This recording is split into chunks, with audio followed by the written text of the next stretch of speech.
Convido você a estar de pé. Se você puder, abra a palavra do Senhor no texto que nós estamos acostumados a utilizar todas as vezes que nós vamos cear, né? 1 Coríntios capítulo 11, versículo 23. Diz assim a palavra do Senhor: porque eu recebi do Senhor o que também lhes entreguei, que o Senhor Jesus, na noite em que foi traído, ele pegou um pão e, tendo dado graças, ele o partiu e disse: isto é o meu corpo que é dado por vós, façam isto em memória de mim. Do mesmo modo, depois da ceia, ele pegou também o cálice, dizendo: este cálice é a nova aliança no meu sangue, façam isto todas as vezes que o beberem em memória de mim. Porque todas as vezes que comerem este pão e beberem o cálice, vocês anunciam a morte do Senhor Jesus até que venha. Por isso, aquele que comer o pão ou beber o cálice do Senhor indignamente, será réu do corpo e do sangue do Senhor. Que cada um examine a si mesmo, e assim coma do pão e beba do cálice. Pois quem come e bebe sem discernir o corpo, come e bebe juízo para si. E é por isso que há entre vós muitos fracos e doentes, e não poucos que dormem. Amém? Os irmãos podem se assentar. Amados, o texto é um texto muito conhecido da palavra de Deus, não é? E pelo menos uma vez ao mês ele é utilizado, né? Em várias igrejas. Mas algo nos assusta, né? Aqui no versículo de número 29, quando ele diz: pois quem come e bebe sem discernir o corpo, come e bebe juízo para si. Mais acima ele fala, né, que aquele que comer pão ou beber o cálice indignamente será réu. O texto nos leva também a entender que nós precisamos fazer uma análise da nossa vida de forma completa para participar do corpo e do sangue do Senhor. E quando nós olhamos para o contexto bíblico, Paulo estava ordenando aos coríntios, porque lá estava havendo uma desordem. Então ele traz esse texto novamente, né, dizendo: olha, é assim que se faz. Mas antes disso tudo, você precisa se examinar. O mais interessante é que as escrituras sagradas, elas não nos estimulam em momento nenhum a nós examinarmos os outros. Porque isso é muito simples. A natureza humana, ela possui uma inclinação natural em fazer isso. A natureza humana, ela vai demonstrar uma propensão em achar erros nos outros, de forma natural, de modo que nós deixamos prontamente de encontrá-los em nós mesmos. É muito fácil, por exemplo, quando você chega na igreja, você dizer: o pastor está repetindo a camisa. Já aconteceu com o senhor, pastor, isso? Não é? Olha, o pastor está usando a mesma calça que ele usou no culto de manhã. O coque daquela irmã está um pouquinho mais para o lado. Por quê? Porque é natural do homem observar os outros, fazer uma autoanálise dos outros, mas quando ele tem que enxergar para dentro dele, ele sente uma dificuldade tremenda. E no entanto a palavra diz que antes de nós participarmos, nós temos que fazer uma autoanálise. E aí Jesus, ele nos diz lá em Mateus capítulo 7, versículo 1: não julgueis para que não sejais julgado. Então a gente entende que a ênfase das escrituras está mais centralizada em examinarmos a nós mesmos do que estarmos preocupados em examinar a vida do irmãozinho que está do lado. E isto vai se evidenciar, por exemplo, em 2 Coríntios, no capítulo 13, versículo de número 5, o texto diz assim: examinem-se para ver se realmente estão na fé, provem a si mesmo, ou não reconheçam que Jesus Cristo está em vocês, a não ser que já tenham sido reprovados. Você fez essa análise hoje já? Se realmente você está na fé? Se Jesus Cristo realmente está aí? Hein? Quando a gente olha, por exemplo, para 1 Coríntios 11, 28, ele diz: examine-se, pois, o homem a si mesmo. Gálatas 6,4: prove cada um o seu labor. Lamentações 3,40: esquadrinhemos os nossos caminhos, provemo-los e voltemos para o Senhor. Então a palavra o tempo todo vai demonstrar que nós necessitamos de fazer esta autoanálise. E essas exortações aqui, elas vão nos ensinar que um cristão, ele tem a capacidade de se autoavaliar, de avaliar o seu condicionamento espiritual. Agora, uma pessoa pode ser um crente apenas nominal e não verdadeiro? Pode, isso pode acontecer, mas o autoexame, a autoanálise é que vai te revelar a necessidade de você se aproximar mais de Deus. Porque se você não olhar para dentro de você, você não consegue enxergar a necessidade de Deus. Se nós ficarmos olhando apenas para os outros, nós vamos distanciando cada vez mais da palavra e daquilo que a Bíblia nos ensina. E no entanto, nós temos que olhar para dentro do nosso coração, porque existem locais dentro do nosso coração que só nós e o Senhor conhecemos, que nem a sua esposa vai conhecer, o teu esposo não vai conhecer, o teu filho não vai conhecer. Quantas vezes nós nos decepcionamos com aqueles que são nossos? Não é verdade? Por quê? Porque o coração, quem conhece, somente é você e o Senhor. Então nessa mensagem nós vamos meditar acerca de algumas perguntas, questões, entre as que nos podem ajudar a nos examinar, a fazer essa autoanálise todos os dias, não somente quando nós vamos participar da ceia. Não, é claro que não. Irmãos, Jesus, quando pega o pão e quando pega o sangue, ele sabia perfeitamente o que ele estava fazendo, porque pão e sangue, para o oriental, era como se fosse um ritual de sangue. Então, quando eles participavam desse ritual, eles estavam dizendo o seguinte: olha, o que eu tenho agora pertence a você, o que você tem pertence a mim, e a nossa vida então agora está misturada. E foi exatamente isso que Jesus fez, foi essa simbologia que ele trouxe. Então, quando nós participamos da ceia, nós precisamos entender e discernir o corpo, discernir tudo aquilo que Jesus fez por nós e tudo aquilo que o Evangelho nos ensina. Por isso a necessidade de nós autoavaliarmos. E aí eu te faço uma primeira pergunta, na verdade é uma pergunta que você tem que fazer para você mesmo: amo ao Senhor meu Deus com todo o meu ser? Essa é a primeira pergunta que nós temos que nos fazer todos os dias. Jesus diz o seguinte: amarás o Senhor teu Deus de todo o teu coração, de toda a tua alma e de todo o teu entendimento. Este é o grande e primeiro mandamento. Ponto. É o primeiro. O texto não diz que ele não dá espaço, na verdade, para que você ame o Senhor pela metade. Tem que ser de todo o coração, tem que ser de toda a alma, tem que ser de todo o entendimento, tem que ser de forma completa. E aí, você deve se perguntar: estou em submissão a este mandamento?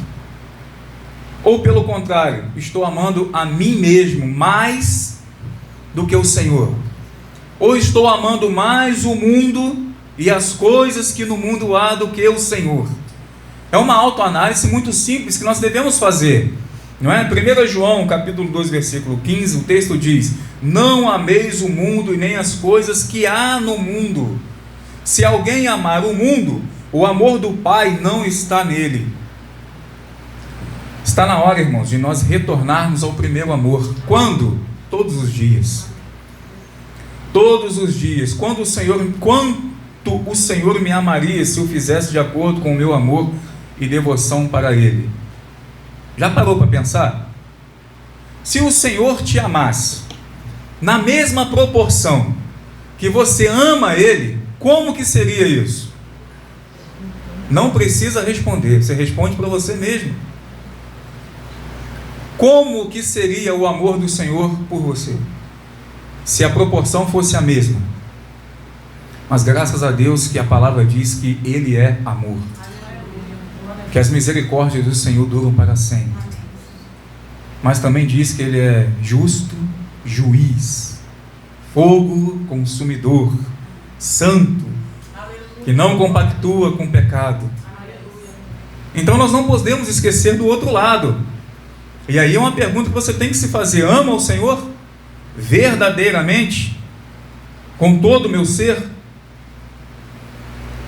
Você também deve se perguntar: amo verdadeiramente o meu próximo como a mim mesmo? Irmãos, após definir o grande e primeiro mandamento, Jesus ele continuou o segundo e disse que é semelhante ao primeiro. E ele disse: amarás o teu próximo como a ti mesmo. Mateus 22, 39.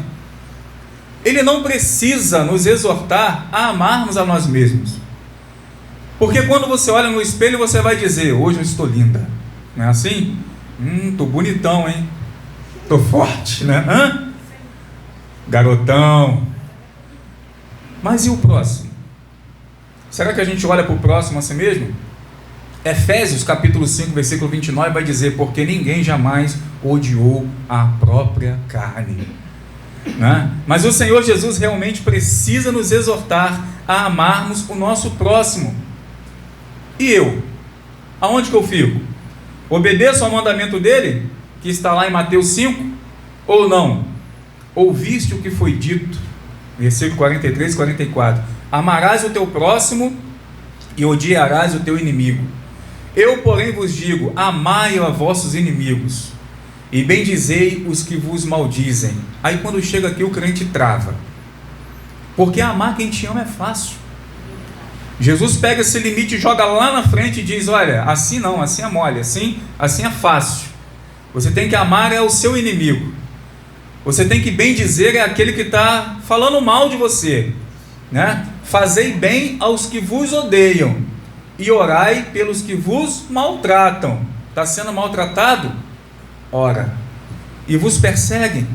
Aí ele vem dizendo: olha, para que sejais filhos do vosso Pai que estás nos céus, porque faz que o seu sol se levante sobre bons e maus, e a chuva desça sobre justos e injustos. Pois se amardes os que vos amam, que galardão tendes, né? Não fazem os publicanos também o mesmo? E se saudardes unicamente os vossos irmãos, que fazeis demais? Não fazem os publicanos também assim? Sede vós, pois, perfeitos, como é perfeito o vosso Pai que estás no céu. Repare que quando Jesus diz próximo, ele engloba qualquer pessoa nessa expressão, principalmente os inimigos, principalmente os que vos maldizem, os que estão te maltratando. Ele engloba todo mundo nessa expressão, né? E aí eu me pergunto: eu me preocupo com o bem-estar espiritual dos outros ou só com o meu? Me preocupo com a vida espiritual do meu irmão da mesma forma que eu me preocupo com o meu próximo, se ele está bem espiritual ou não? Não somente na vida espiritual dele, mas será que há uma necessidade que eu possa suprir? Então, amados, de que maneira e em que profundidade eu seria amado por meu próximo se ele me amasse da mesma maneira que eu amo? Se o seu próximo dispensasse a você o mesmo cuidado, amor, não é? Disposição que você disponibiliza a ele, como que seria isso? Quando a gente inverte, a gente enxerga de outra maneira. Não é? Por isso que Jesus diz que a Bíblia nos ensina isso: chorarmos com os que choram, não é isso? E se alegrar com aqueles que se alegram. O que é isso? É você se colocar no lugar. Está chorando? Chora junto, você vai sentir aquela dor. Está alegre? Se alegre junto, você vai sentir também a alegria daquela bênção, não é? Então, de que maneira e profundidade seria amar pelo meu próximo? De que maneira? Como o meu próximo me amaria? Né? Terceira pergunta: estou confiando verdadeiramente na graça de Deus? É autoanálise, irmãos, que nós temos que fazer. Estou confiando verdadeiramente na graça de Deus e apenas em Cristo para a minha salvação? Será que nós confiamos verdadeiramente na obra da redenção da cruz do Calvário? Ou a gente acha que as nossas forças, as nossas finanças, o nosso conhecimento farão alguma coisa por nós? Será que eu creio que a salvação ocorre tão somente pela graça do Senhor? Unicamente pela fé em Jesus Cristo? Ou pelo contrário, eu creio que a minha vontade, as minhas obras farão algo por mim, serão capazes de me salvar? De que forma que você acredita? Faz essa autoanálise. Efésios 2, versículo 8 e 9 diz: porque pela graça sois salvos, mediante a fé. Não vem de vós, isso não vem de vós, isso é dom de Deus, é gratuito. Ele nos deu. Não vem de obras, não vem para quê? Para que você não estufe o peito e diga: eu mereço a salvação. Ninguém merece. Amor, graça, é isso. A minha salvação, ela deve estar alicerçada sobre a base do arrependimento de obras mortas e da fé em Deus. Me arrependo das minhas obras mortas e alicerço a minha fé em Deus. E aí sim eu posso confessar de todo o meu coração: creio que Jesus Cristo é o Filho de Deus. A minha única justiça, irmãos, é a justiça de Cristo, que é recebida somente por meio da fé. Amém? Ou em vez disso, confesso possuir uma justiça própria que eu mesmo produzo. Em qual justiça nós estamos baseados? A de Cristo ou a nossa? A nossa é falha. Quantas pessoas são, por exemplo, condenadas inocentemente? No Brasil nós não temos pena de morte, mas quantas pessoas já foram condenadas injustamente? Por exemplo, a pena de morte. Então, amados, ao contrário disso, Cristo é a nossa sabedoria. Cristo é a nossa justiça, a nossa santificação. Ele, somente Ele é a nossa redenção. Amém? 1 Coríntios, capítulo 1, versículo 30 e 31 diz: mas vós sois dele. Você é dele? Em Jesus Cristo, o qual para nós foi feito por Deus sabedoria, justiça, santificação e redenção, para que, como está escrito, aqueles que se gloriem no Senhor. É para se gloriar? Transfira essa glória para Ele, né? Eu me lembro que o pastor Ala sempre ensinou para a gente, né, pastor Sandro? Desceu do púlpito, se alguém bateu nas tuas costas e disse: excelente pregação, e aí você na mesma hora diz: glória a Deus por isso. Por quê? Para você não achar que é você. Entende? Né? Então eu não posso me iludir com o pensamento de que eu posso me tornar santo, ou mesmo progredir em santidade até que seja perfeito, sem pecado. Entenda isso. Isaías 65:5 diz: e dizem: retira-te e não te chegues a mim, porque sou mais santo do que tu. Estes são uma fumaça no meu nariz, um fogo que arde todo dia. Avalie a tua vida. Vamos lá. Outra pergunta: o que o mundo pensaria sobre o cristianismo se a minha vida fosse o padrão pelo qual o cristianismo seria julgado? Como que seria, irmãos? Se a sua vida for o padrão do Evangelho, para quem está lá fora. A gente costuma dizer que a tua vida é a Bíblia que o mundo lê, não é? Então, se a tua vida fosse o padrão de cristianismo, o que estariam pensando acerca de você? Será que diriam: ali vai uma mulher de Deus realmente? Será que diriam: ali vai um homem de Deus? Ou alguém ia olhar e ia dizer: é fake, né? Igual o bolo fake, né? Sei para que inventaram esse negócio, para a gente se ilude tanto, né? Você olha aquele bolo bonitão, doido para passar o dedo no glacê, e aí isopor. Irmãos, tem crente assim, desse jeito. Deixa eu te dizer uma coisa. Pergunte para você mesmo: será que eu realmente imito a Cristo? Efésios 5:1 e 2. Sede, pois, imitadores de Deus. Imite a Deus como filhos amados. Andai em amor, como também Cristo nos amou e se entregou a si mesmo por nós, como oferta e sacrifício a Deus em aroma suave. Imite a Cristo. Seja um seguidor de Cristo, né? Negue-se a si mesmo, toma a tua cruz. Só assim que você pode seguir. Será que eu tenho demonstrado a religião pura e sem mácula, ou a minha religião é vã? Será que a minha conduta tem apontado para o Senhor? Ou não? Ou eu tenho jogado mais almas no inferno do que trazido para a presença de Deus? A gente precisa pensar, amados. Tiago 1, 26, 27 diz: se alguém supõe ser religioso, deixando de refrear a língua, antes enganando o próprio coração, a sua religião é vã. O que o texto está dizendo? O texto está dizendo que você coloca a Bíblia embaixo do braço, mas na hora de você segurar a língua você não consegue. A tua religião é vã, o seu cristianismo é vã, ou seja, não está valendo nada. Por quê? Porque o testemunho está negativo. Entende? E ele continua dizendo: a religião pura e sem mácula para com nosso Deus e Pai é esta: visitar os órfãos e as viúvas nas suas tribulações, e a si mesmo guardar-se incontaminado do mundo. Se eu não confessasse que eu sou crente, este mundo reconheceria? Os seus amigos reconheceriam você como cristão? Ou não? Será que sentamos na roda dos escarnecedores, irmãos, todos os dias? Irmãos, são análises que nós temos que fazer com o crente. A igreja hoje está indo na maré do mundo, e a gente não pode deixar isso acontecer. E o que nos traz para perto de Cristo é exatamente nós fazermos essas autoanálises de nós mesmos todos os dias. Amém? Então, se eu não confessasse que eu sou crente, este mundo reconheceria.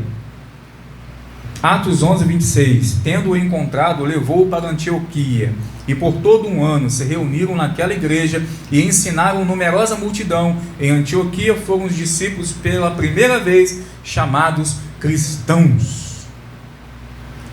E isso é muito preocupante, porque às vezes nós queremos mostrar algo dentro da igreja, mas lá fora nós não somos da mesma forma. Seja a luz aonde você colocar os seus pés. Não negocie a palavra. Amém? A palavra tem que estar em primeiro lugar na sua vida. Quando olharem para você, tem que reconhecer Cristo, o brilho do Espírito Santo. Né? Quantas vezes acontece assim: não fala isso perto dele não, porque ele é crente. Então as pessoas ainda vão respeitando. Por quê? Porque você carrega o nome do Senhor Jesus e cuida disso. Se o sal parar de salgar, irmãos, não presta mais para nada, a não ser pisado pelos homens. E é exatamente isso que nós vemos hoje. Quando a igreja perde o seu sabor, quando o cristão perde, né, a função dele de trazer sentido para a vida dos outros, ele vira chacota. As pessoas pisam, as pessoas ridicularizam. Por quê? Porque deixou de salgar, deixou de trazer finalidade para a vida dos outros. Então, pense nisso, avalie a tua vida antes de participar do sangue do corpo, do corpo do sangue do Senhor. Outra: quantas pessoas ouviriam sobre o Senhor Jesus e o seu Evangelho se os outros crentes testemunhassem na mesma frequência com o que eu faço? Como que as pessoas ouviriam? De que forma que as pessoas ouviriam se uma outra pessoa estivesse confessando da mesma maneira que você confessa? Será que o Evangelho seria proclamado? Às vezes nós não falamos de Cristo, não testemunhamos do que Deus tem feito em nossa vida, e um monte de pessoas sedentas lá fora. Será que se outros estivessem testemunhando nessa mesma frequência, as pessoas ouviriam? Irmãos, isso nos coloca para pensar: eu confesso ou nego a Cristo diante dos homens todos os dias? Mateus 10, versículo 32 e 33, ele diz: portanto, todo aquele que me confessar diante dos homens, também eu o confessarei diante do meu Pai, que está nos céus. Mas aquele que me negar diante dos homens, também eu o negarei diante de meu Pai que está nos céus. Se não me falha a memória, Romanos, capítulo 1. Paulo, quando ele inicia esse escrito aos Romanos, em 9 versículos, ele pronuncia Senhor Jesus Cristo ou apenas Jesus Cristo. Em 9 versículos. Às vezes a gente conversa o dia inteiro e não fala nenhuma vez o nome do Senhor?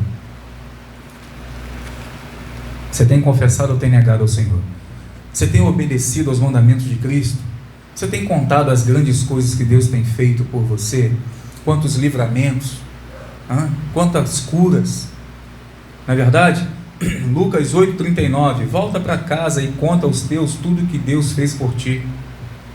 Então foi ele anunciando por toda a cidade todas as coisas que Jesus lhe tinha feito. Irmãos, quando a gente olha para a internet hoje, nós vemos mais vídeos, mais postagens de coisas e situações que ridicularizam o Evangelho e o nome do Senhor, do que situações que glorifiquem o nome de Deus. Isso nos faz pensar, né? Pode ser dito ao meu respeito o mesmo que foi dito sobre a mulher que estava no poço de Jacó?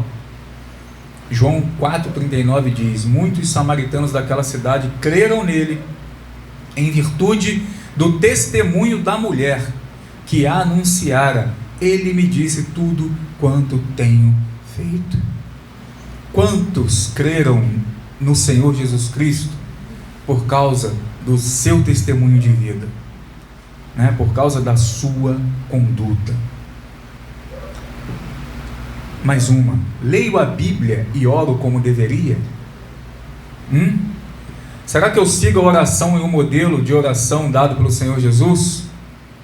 1 Tessalonicenses 5,17, né, quando Paulo escreve aos irmãos em Tessalônica: ore sem cessar. Preciso estar de joelhos toda hora? Não.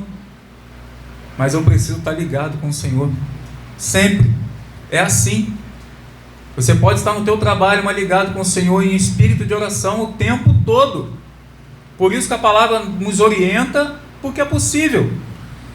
E lá em Mateus 6,5 o texto diz: tu, porém, quando orares, entra no teu quarto, fecha a porta e orarás a teu pai que está em secreto, e teu pai que vem em secreto te recompensará.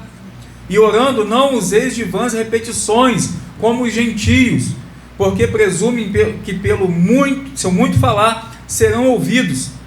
Não vos assemelheis, pois, a eles, porque Deus, o vosso Pai, sabe o que tendes necessidades antes que lhe peça. Não adianta você passar 1 hora de joelhos falando a mesma coisa.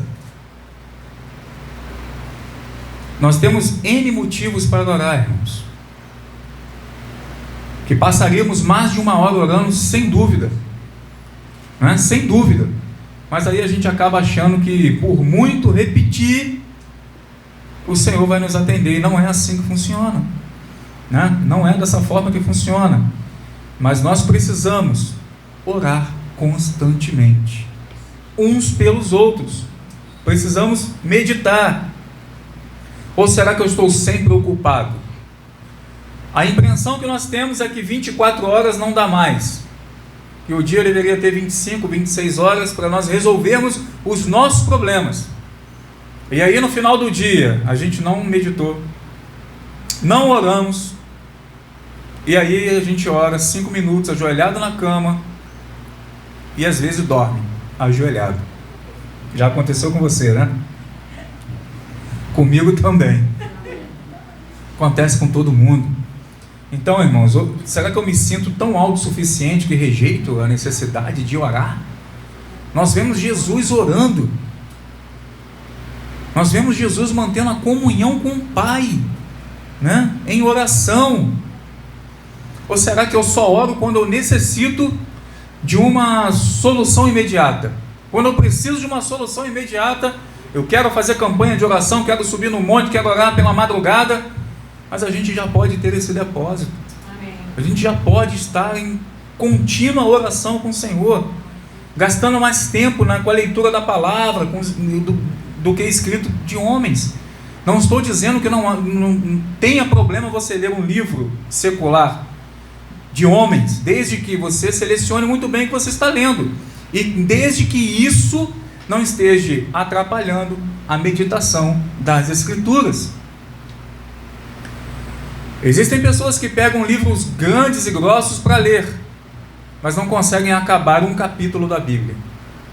Isso nos coloca para pensar, e dizem que são cristãos. Não pode acontecer dessa forma, né? Salmo 1:2 diz que o seu prazer deve estar na lei do Senhor. E quando o seu prazer está na lei do Senhor, você vai meditar de dia e também vai meditar de noite. Amém, amados? Então, depois de todo esse tempo confessando ser crente, será que eu ainda sou ignorante a respeito do conteúdo das Escrituras? Eu tenho 10 anos de cristão, tenho 15, 20, 30 anos de crente. Será que eu ainda sou ignorante em relação ao que o Evangelho ensina? Tem que meditar, irmãos. Cometa os mesmos erros dos personagens bíblicos? Se estiver cometendo é porque não medita, porque não leu, porque não aprendeu. Então não ignore a oração e não ignore a leitura bíblica. Quanto tempo seria gasto na leitura da palavra de Deus se todo crente a lesse tanto quanto eu leio? Quanto tempo? Quanto tempo seria gasto na leitura da palavra de Deus se todo mundo lesse da mesma forma que você lê? Mais uma, irmãos, para finalizar. Sou um verdadeiro crente ou estou me enganando com o pensamento de que sou crente? Existem pessoas que são simpatizantes da fé, apenas querem estar no meio e acham que vão ser salvos por isso, mas não é assim que funciona. Judas Iscariotes traiu Jesus por causa de lucros mundanos. Hoje existem muitos por aí traindo Jesus também por causa de lucros mundanos. Será que Cristo diria ao meu respeito o mesmo que Paulo disse a respeito de outro homem? Paulo diz o seguinte: Demas, tendo amado o presente século, me abandonou. Será que Jesus está pensando da mesma forma de nós? Como que eu vou responder o questionamento de John Newton, por exemplo? Que ele diz o seguinte: isto é algo que desejo muito saber, algo que frequentemente me deixa ansioso. Amo ao Senhor ou não? Sou dele ou não? Quando você acordar, se faça essa pergunta: amo ao Senhor ou não amo? Sou verdadeiramente dele ou não sou? Será que temos dificuldades, irmãos, em realizar essa autoavaliação? Se nós tivermos essa dificuldade, nós precisamos pedir a Deus que nos ajude a quebrar esta barreira. Quebra essa barreira. Examina-me, Senhor. É a oração que nós temos que fazer. E prova-me, e sonda-me o coração e os pensamentos. Salmo 26:2. Mas nós podemos também falar de o que está escrito no Salmo 139. Sonda-me, ó Deus, conhece o meu coração, prova-me e conhece os meus pensamentos. Amém? Vamos colocar de pé. E eu convido a você nesse momento a estar verdadeiramente fechando os teus olhos, olhando para dentro de você e fazendo essa autoanálise que é tão importante para a saúde da igreja. Ore, feche os teus olhos, examine o teu coração, pergunte para Ele: Senhor, será que eu tenho te amado com todo o meu ser nessa manhã? Senhor, será que eu amo verdadeiramente o meu próximo como a mim mesmo, Senhor? Pai, me ajuda, Pai. Será que eu estou verdadeiramente confiando na Sua graça para a salvação? Senhor, o que o mundo está pensando sobre o cristianismo que eu estou praticando? Pergunte para o Senhor: Pai, quantas pessoas ouviram falar sobre o Senhor, sobre o Teu Evangelho através de mim, Pai? Será que eu tenho testemunhado? Senhor, me ajuda a ler a palavra, me ajuda, Senhor, a orar mais. Me ajuda, Senhor, a ser verdadeiramente um cristão. Me ajuda, Senhor, a verdadeiramente pregar o Teu nome, levar a mensagem do Evangelho. Nos ajuda, Senhor, nesta manhã a olharmos para dentro de nós, Pai. Porque é tão fácil, Senhor, nós olharmos para fora. É tão fácil, Pai, nós termos parâmetros da vida dos nossos irmãos, Senhor. Mas quando nós olhamos para dentro de nós, nós não achamos erro nenhum. Tem misericórdia de nós, Senhor. Nos ajuda, Senhor. Abra os nossos olhos para que possamos enxergar, Senhor da glória, as nossas falhas, Senhor, os nossos pecados, para que possamos, ó Deus, verdadeiramente, Senhor, nos arrepender, Pai, pedir perdão, Senhor, ao Senhor, ou a quem quer que seja, Senhor, necessário pedir. Nos ajuda, Pai, nessa caminhada, Senhor, porque nós não queremos, Senhor, ficar de fora do Teu reino. Por isso nós te pedimos, Espírito Santo, tenha misericórdia de nós, que todas as vezes que nós estivermos fazendo, Senhor, esta autoanálise, o Senhor possa trazer à tona situações das nossas vidas que precisam, Senhor, ser ajeitadas, Pai, para a glória do Teu santo nome, Senhor. Nos ajuda, Pai. Fortalece, Senhor, os Teus filhos, Pai, que muitos já fraquejam na fé. Tem misericórdia, Pai. Segura pela mão, Pai, e nos fortalece.